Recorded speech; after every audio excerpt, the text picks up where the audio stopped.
Hey, what's up, everyone? We're live on playback. Thanks so much for joining us. This is a new edition of the MMA Outsiders. Myself, Zan Bando, and Jack Gold. Jack Gold is joining me to my right. We're just waiting for him to come on screen, but I hope you all are doing well. We're going to spend the next 30 or so minutes previewing UFC Vancouver, which takes place this Saturday night from the Rogers Arena with a pretty stacked card. 13 fights are on it. Topping the card is a critical main event. Renaud de Ritter versus Brendan Allen could really shake up the 185-pound division beginning in 2026. So a huge fight for both men. Excited that you all are here.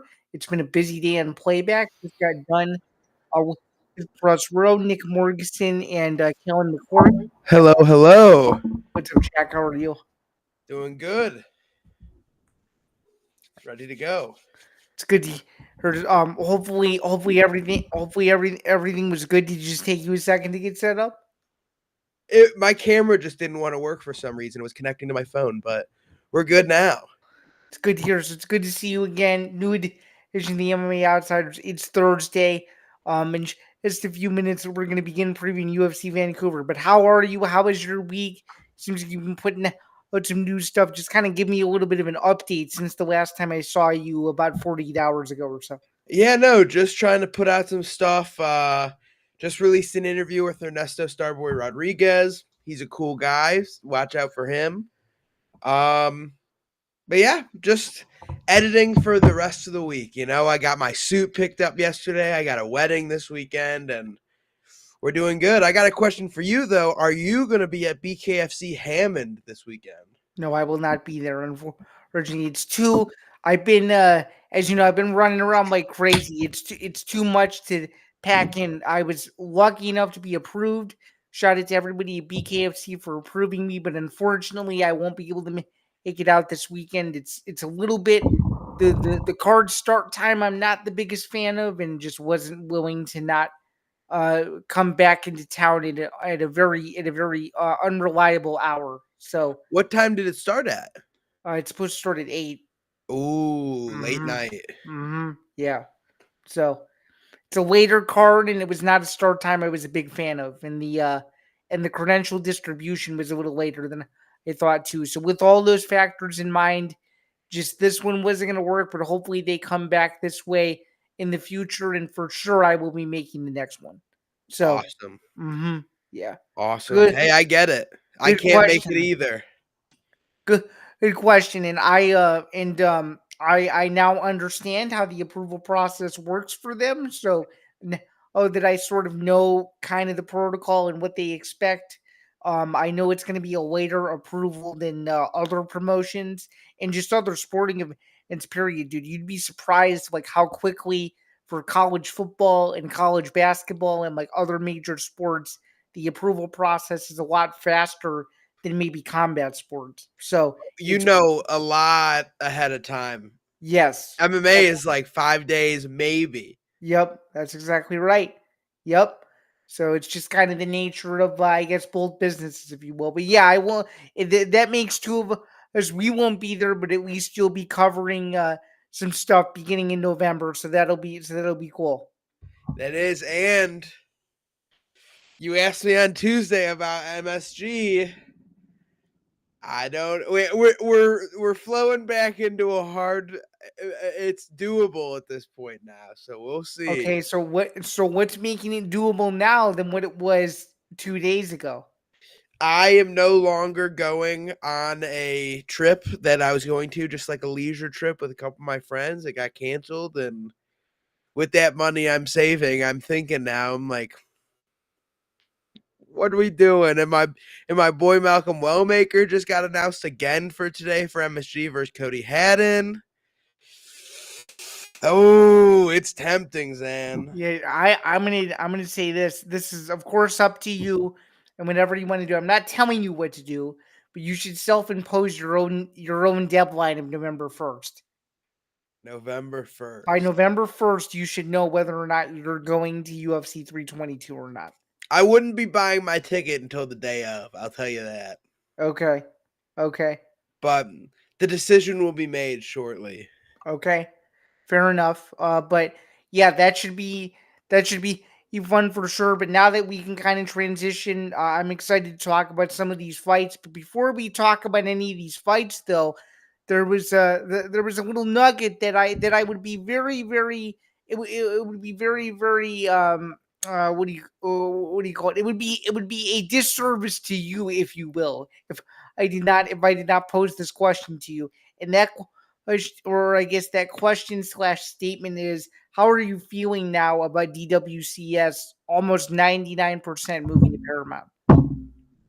Going to Paramount, I'm excited, but the fact that it's over for 46 weeks. I love Dana White Contender Series, but I'm excited it's going to be on Paramount. I try not to curse on the show, but I freaking hate ESPN. I hate that app with my life. Okay, what's your latest ESPN gripe that you have now that I have you sitting here? It won't even let me watch it on my phone anymore. What do you mean? Explain. Like it might just be a me problem, but if I'm not at home, even if I am at home, I could get it on my phone or on my computer or my TV. If I try to watch it on my phone, it'll say it loads and then nothing plays. And it's for everything. Could be soccer, rugby, cricket, MMA, and I'm just bashing my head into a wall when I can't watch it. Wow. Well, I don't feel your pain because I don't have to go through that.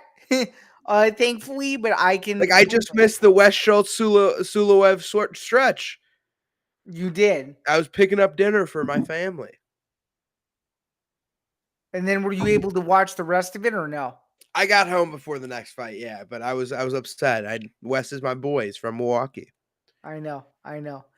But yeah, that I'm excited that it's going to Paramount too, and I actually hope that that they do what they say they're going to do, and they're going to expand the number of events because I think 20.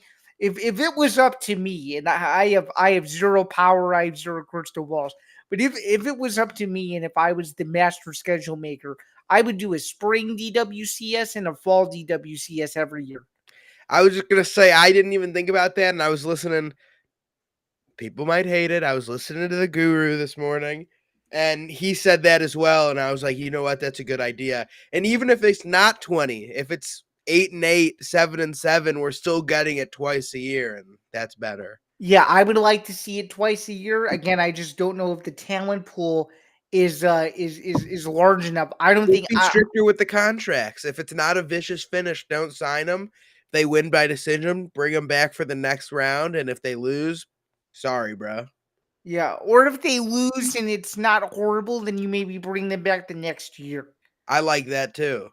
But yeah, I could see them making a few small tweaks, and it could be a lot better product because it's a really good product. The fights this year were awesome. There were 41 contracts handed out, which is like the tied for the most ever that they've handed out, which is pretty crazy. And I thought it was 46. oh yeah, sorry, 46 total contracts, 36 finishes That's right. Okay. is what it was. So it was tied. Well, my point still stood. It was tied for the most ever because in season 7, Jack, they also had 46.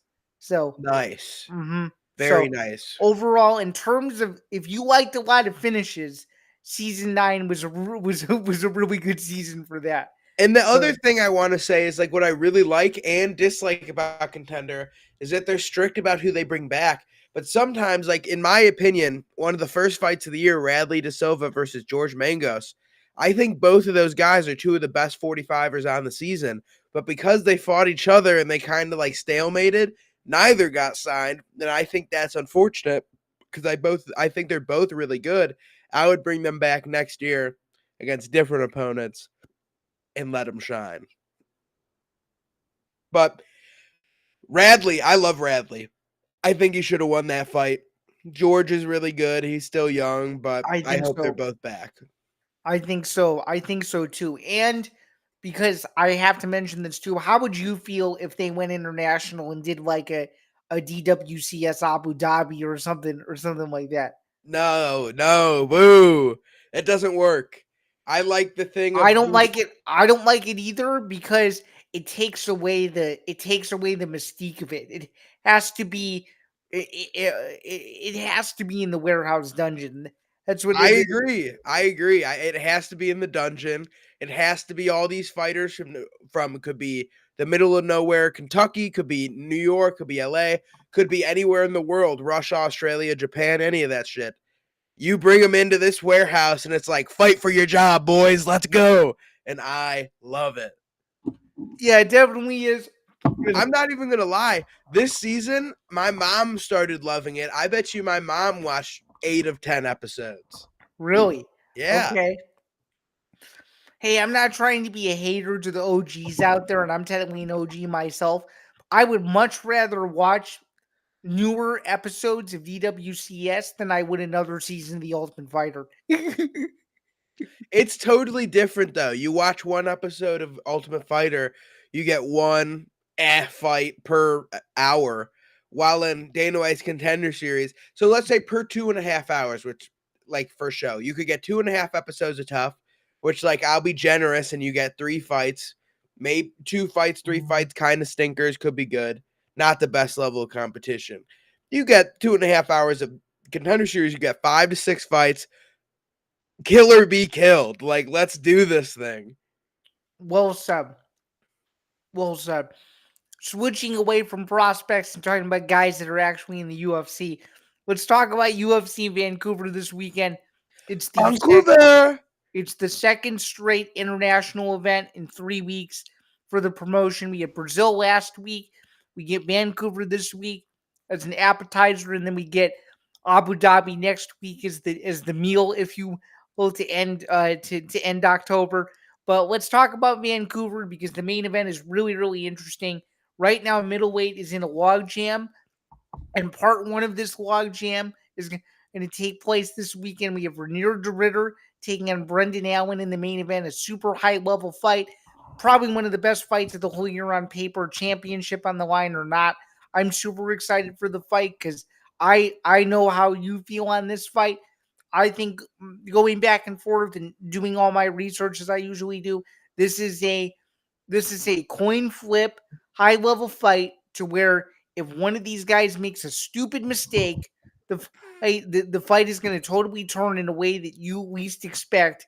And let me tell you what, I know how much you love Brendan Allen, but my goodness, ever since Renier de Ritter made his UFC debut last fall, I've made the really dumb mistake of picking against him now twice, and he's proven me wrong both times. The 2 times where I picked against him, I took Bo Nickel like a total delusional idiot, and I would because I really wanted to see Bo Nickel win in person, and he didn't. And I also took him against Robert Whitaker, and sure enough, Renier de Ritter beat Robert Whitaker.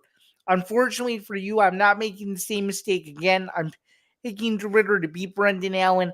I don't know, man. I just think that de Ritter is on a bit of a different level, and I understand that I had the crystal ball last week. I feel like I have the crystal ball again, and because I was doing some research,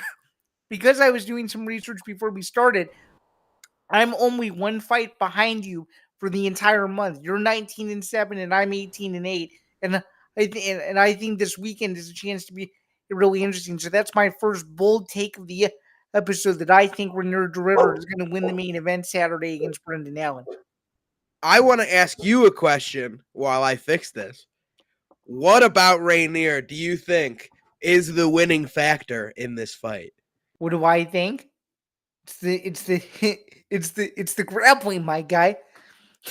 It's the it's the grappling. I don't think Brendan Allen has fought anyone to this point in his career that's as skilled and as dangerous as Renier de Ritter. And I could be wrong, and there could be some recency bias there. But I just think with the way Renier de Ritter has competed over the last year, he's a really, really, really tough out. And Brendan Allen's going to have to fight a perfect fight in order to have any sort of a chance.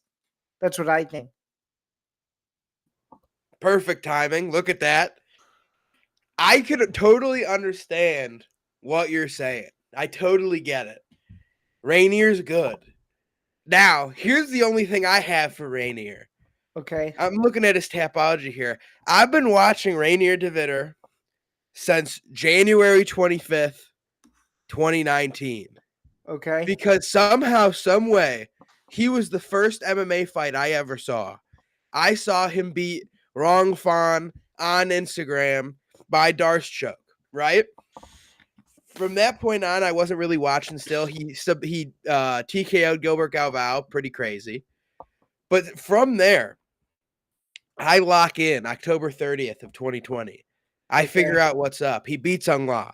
He beats Unlaw again. He beats Abasov. He beats Big Dash. Goes to a draw with Andre Galvao in grappling. Crazy. Loses to Malikin, whatever. Roided out monster. You know what I mean? Just roided out. And then a good run in the UFC. I've picked everyone right except Robert Whittaker. I thought Whittaker was the one. And now I want to ask a question. Would I be able to share my screen for a moment? Yeah, let me stop sharing mine. Go for it. Because here's how I feel about this fight. Let's see if I can pull this up. Bang. Here's how I feel about this fight, right? Okay. Brendan Allen is fantastic everywhere. He's got good striking offense. He's got good defense. He's got good wrestling. Like, he kind of whatever on the defense. Good grappling. Like, maybe not as good as RDR, but I think it's the best RDR has faced in the UFC. Way better on the feet. Better cardio. But this thing right here, the fight IQ, like you were saying, it all matters with the fight IQ, because I think Brendan Allen has every tool to get this fight done. I think he can knock him out on the feet. I think he can submit RDR. Brendan Allen is a dumbass. He is dumb as shit, and I love him to death. But oh my God, when he gets hurt, he makes dumb decisions. My concern in this fight is he's going to let RDR knee him when he's backing up against the cage. And he doesn't need to be backing up. And I think my fear is that he's going to back up and get hurt to the body and start shooting bad takedowns. And then he's going to get darced. That's my opinion. But if Brendan Allen fights to his full potential, if he could lock in, he's going to knock out RDR. Because here's my opinion on the fight, and I could be reading too much into it. You saw my Instagram post yesterday. I did. Brandon Allen, 2.5 years at Kill Cliff MMA. He came to Chicago to VFS 6 months ago. RDR has been at Kill Cliff for the last 18 months. That's a year layover. Okay. I don't think Brendan Allen is taking this fight if he's not confident he could get the job done. He has trained with RDR for a year, and he took this fight on like 14 days' notice. He's making weight. All is good. I think Brendan Allen is going to shock the world and put RDR, chill the brakes a little bit, and I think that's going to suck because I want RDR to be things. But here's my ideal world. Okay. Brandon Allen beats RDR. Okay. RDR and Dricus du Plessis are both coming off losses. Okay. Put him in the ring and we get a winner, no matter what. Okay. With Brendan Allen being at the top of his gang, put him against Caio Barrayo. That's a step up in competition. Caio just got beat. If Brendan can get past him, we're cooking with gas. Okay. Izzy is going to fight Strickland, probably. But I don't know. I think Strickland might fight Hernandez now. And with what makes you think Strickland fights Hernandez? Because he was calling out Hernandez recently. He said he doesn't want the Izzy fight. Okay. He wants to fight Hernandez to show that his wrestling is good enough to beat Hamzat's. That leaves Izzy and Paulo Costa too. We're cooking with gas. Okay. Which, no disrespect, but who really wants to see Izzy versus Paulo Costa? I don't want to see. I don't want. Would you rather see that or Izzy Strickland too? I would rather see Costa. I'd rather see Strickland because we know how the movie goes with Costa, and we were screwed out of a rematch between Izzy and Strickland 2 years ago. Fight should have happened years ago, and now it's almost like it's too late. You're getting versions of them that aren't as good now as they were when both were champion. See, so, I feel the opposite as you. I think the Izzy Strickland fight never needed a rematch because Strickland beat the piss out of him. It didn't need to happen. I think with Israel finishing Costa so early and with Costa doing nothing that fight, with what we know Costa can do, I think it's more likely that Costa had an off 6 minutes than Izzy had a terrible 25. Interesting. Okay. I've never thought of it like that. Okay. And we've heard all the stories of drunk Costa, couldn't sleep, whatever. I would like to see, like, we don't have to do it over there. I would like to see a feature fight, maybe not on 323, but on that 325 pay-per-view in Perth. We got Volk and Lerone main event. Okay. We get Izzy versus Paulo Costa 2 5-round co-main event. We get Kai Kara France on that card. We get Quill and Sal killed on that card. But maybe breaking news, Quill and Sal killed versus Nazareth Hakparas may be happening for UFC 321, adding some fights to that card. Okay. And I just think that would be a good 1-2. It would be the first time Volk and Izzy, if I'm not mistaken, have fought back-to-back on a card together. And I think it would that would be correct. I don't think they've ever shared a card. And I think it would be pretty cool to see Paulo Costa. Now, he might, because it's in Australia, who knows? But I think if he came in the way he did against Rockhold or Kopylov, like that Kopylov Costa is Costa. Like, I don't know where he's been the last couple of years, but that's the best he's looked. And so I'd like to see that Costa against Izzy, but I think he has to show up, and that what makes that fight fun.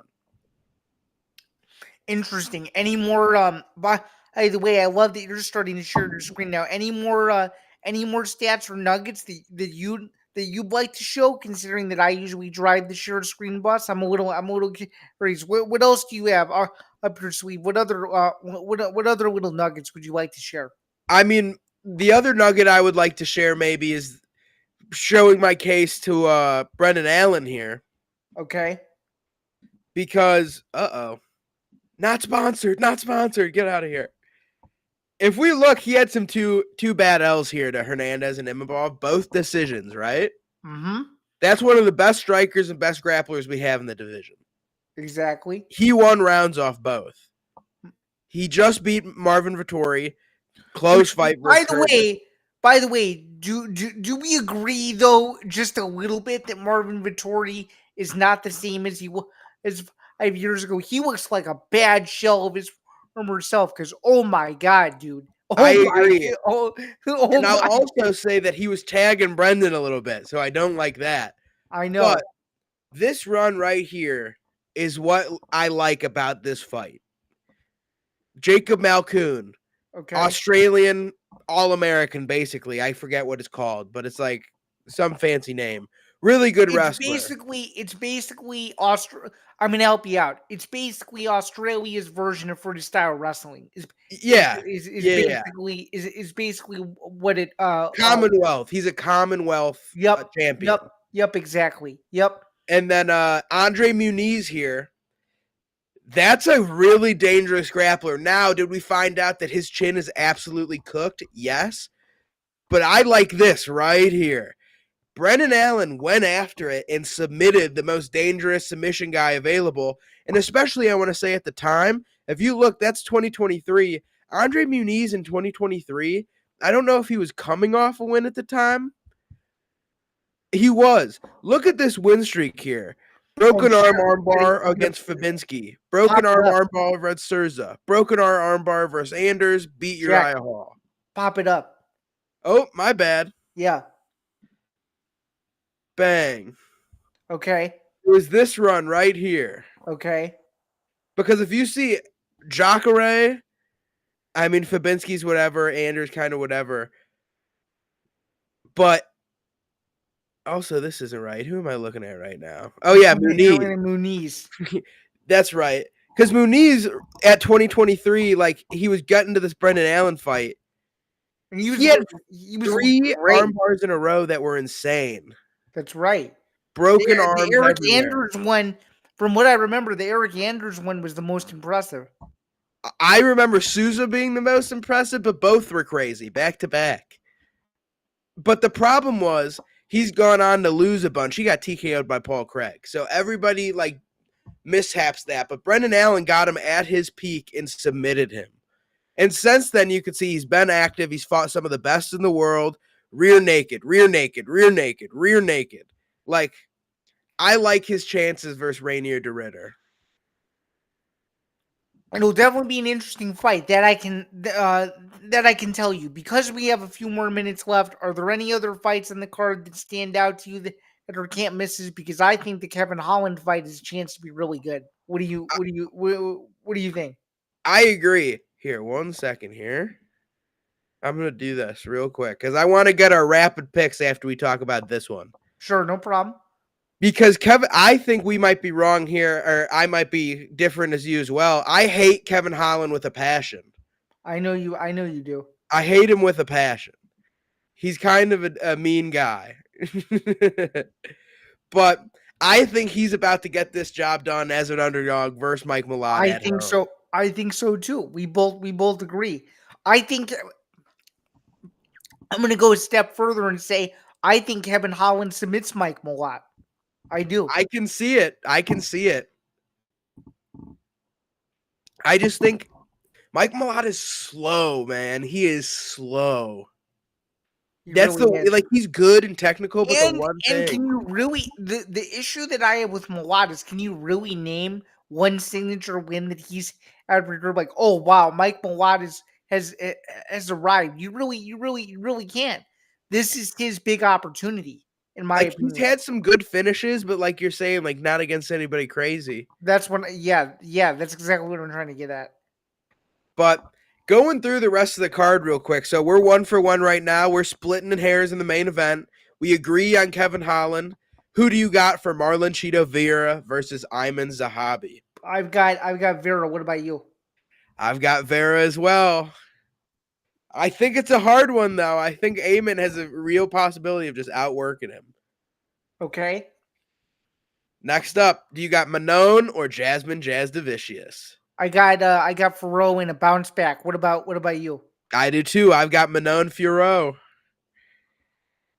Do you have Cody Gibson or Richa Lang? I've got Gibson.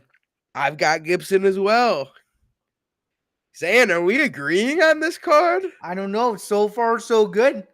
We've got Kyle Nelson versus Matt Frivola. Now this one I'm torn on, honestly.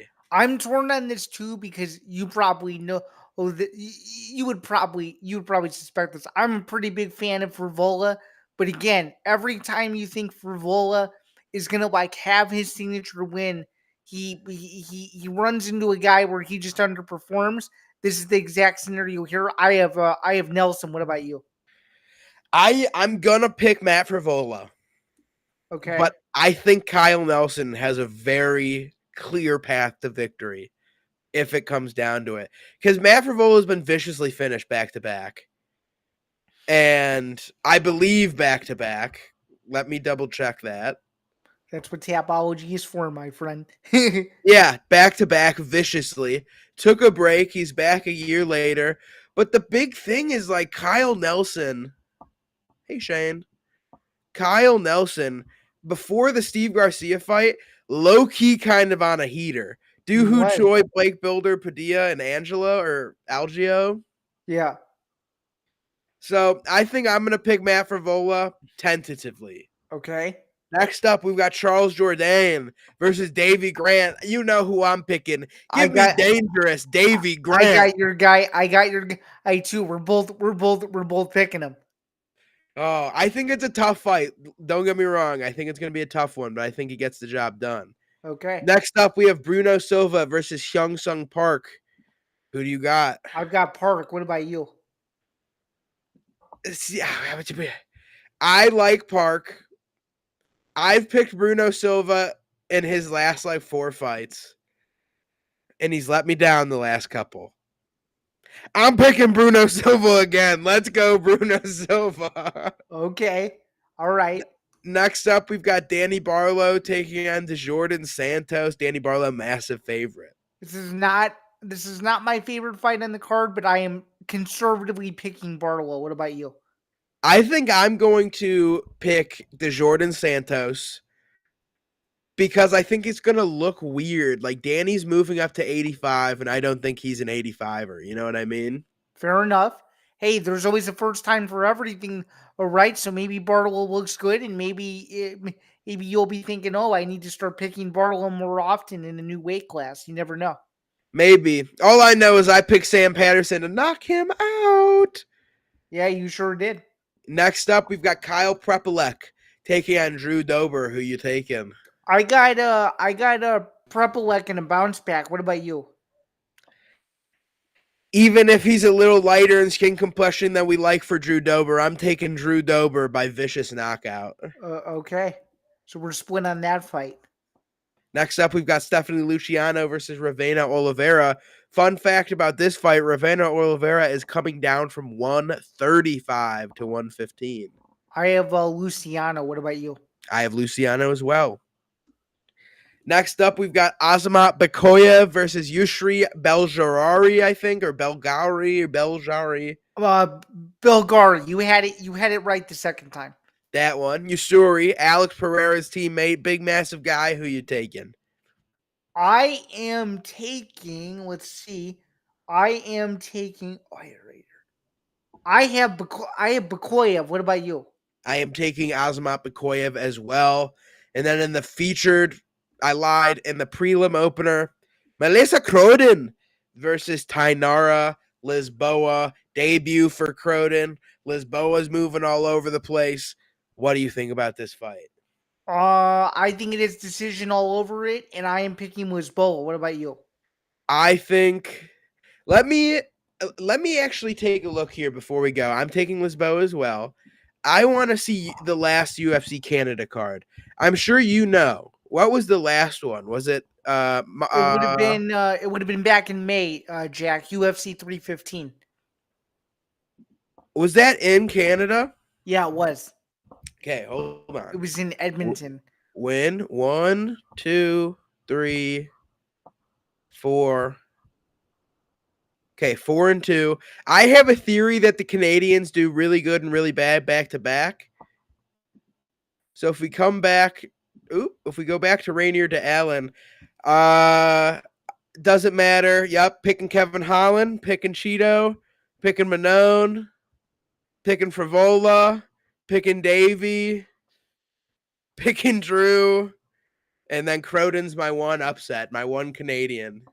So you are picking Cronin. Okay. Maybe. I don't know. You know what? No. Sticking with Lisboa. No Okay. Canadians are winning tonight. All Or right. Saturday night. All right. So overall, going into the card, as we up here really quick, what do you rate this card going into it on a scale from 1 to 10? I would give it about a 7. I'm thinking like 7.75. I like this. This is a fun fight night. Maybe not the biggest name value, but I think Bakoyev Beljauri is awesome. I think Prepelec versus Dober's fun. I think Barlow versus Santos, weird fight, but I'm all for the weird ones. I think Silva Park is a fun one. Jordan Davies a fun one. Nelson Frivola is a fun one. This one might be a stinker, but could be really fun. It sounds bad, but Manone Jasmine's gonna stink. Cheeto Iman might stink. Kevin Mike should be fun. Rainier Brandon should be fun. So I think we're looking good. Yeah, I think we're looking good as well. That's going to wrap it up for another edition of the MMA Outsiders. Before we go, though, I wanted to give a quick shout out to our friends over at Novik. So without further ado, here we go. The MMA Outsiders is powered by Novik, America's #1 sports prediction market. Available right now in 35 states, including California, Texas, Florida, Georgia, and New York, as well as a shameless plug for Illinois as well, as that is where both Jack and I are from. On Novik, you're 10 times more likely to win long-term compared to a traditional sports book because you're playing against real users and not just the house. Again, sign up today and use the promo code ETB Network. That is ETBNETWRK for exclusive bonuses.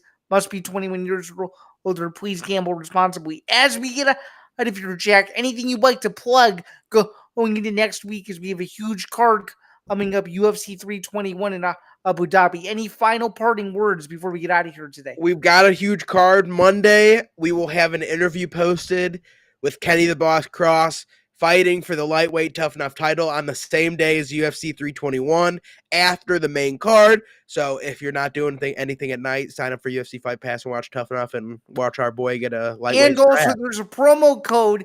I'm not getting paid to say this. I promise. There's a promo code Dana for $15 off for 1 week only. It closes the night of the Tough Enough card. So if you want in on a discount for Fight Pass, Use the promo code in all caps. I'm just saying. DANA, all caps. That's correct. That's But correct. that's all I got. Thank you for the fun episode, sir. Yeah, that's all I have too. We will catch you guys next Tuesday with a recap of UFC Vancouver and all of the latest news in combat sports. He's Jack Gold. I'm Sam Bando. Have a good rest of your week and good luck if you choose to tailor our picks. And until then, we'll see you guys.